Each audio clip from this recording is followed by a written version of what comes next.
તો લગાવ્યું પછી તમને એમ કઈ રાહત જેવું થાય છે બહુ રાહત થાય છે જેવી લગાડ્યા ફેરા તો તમે સે ચાલો ને તો હાલવાની મજા આવે છે. રાહત મળે છે હો. આ બીજી વાર અમે આવ્યા છીએ. તકલીફ કેવી હતી આમ? કવતા બહુ.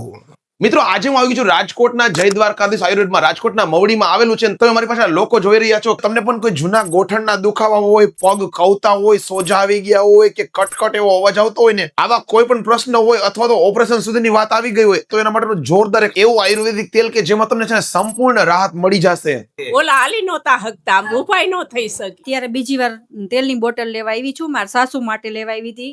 5-10 મિનિટ પછી લગાડ્યા પછી બહુ સરસ લાગે છે. એવું ઘણો આપણે આવીને અમને કહેતા હોય કે આ તો અમને વહેલા મળી ગયું હોત આ વસ્તુ તો અત્યાર સુધી જે દુખાવા સહન કર્યા એ અમારે ના કરવા પડે, કારણ કે એક વખત આ વસ્તુ અજમાવે તો જ એને ખબર પડી. પ્રોસેસ જોઈ શકો છો કે એકદમ ઈઝી છે. ખાલી તમારા ગોઠણ ઉપર આ વસ્તુ લગાવવાની છે, માલિશ કરવાનું છે. તમને છે ને પગ ઉપર અહીંયા ડાયરેક્ટ લાઈવ એકવાર લગાડી દેશે, તમને માલિશ કરી દેશે. તમારે તમારા અનુભવથી તમને લાગે કે ભાઈ રાહત મળી, મજા આવી, તો જ તમારે વસ્તુ લેવાની છે. પણ આ 1 cc છે ને માત્ર 1000 માં મળી રહી છે. તમે 3 cc લેશો ને તો માત્ર 2000 માં 3 cc મળવાની છે. રાજકોટ તો ઠીક પણ ઓલ ઓવર ગુજરાતમાં છે ને ઘરે બેઠા મળી રહ્યું છે. રાજકોટના મવડી ચોકડી નજીકમાં એટલે કે મવડી મેઇન રોડ ઉપર વિશ્વેશ્વર શાક માર્કેટ છે ને ત્યાં જ આગળ અમૃત જ્વેલર્સની બાજુમાં આવેલું છે શ્રી હરિ સંસ્કાર કેન્દ્ર એસજીવીપી વાળી શેરી છે ને, એટલે કે શેરી નંબર 5 શ્રીનાથજી 5 ની શેરી કહેવાય. એમાં આગળ આવો ને તમને સીધું જ દેખાશે જય દ્વારકાધીશ આયુર્વેદ. તો મિત્રો તમારા ફ્રેન્ડ ફેમિલી ગ્રુપમાં જે લોકોનો આવો પ્રશ્ન છે ને એના વિડીયો શેર કરવાનું ભૂલતા નહીં.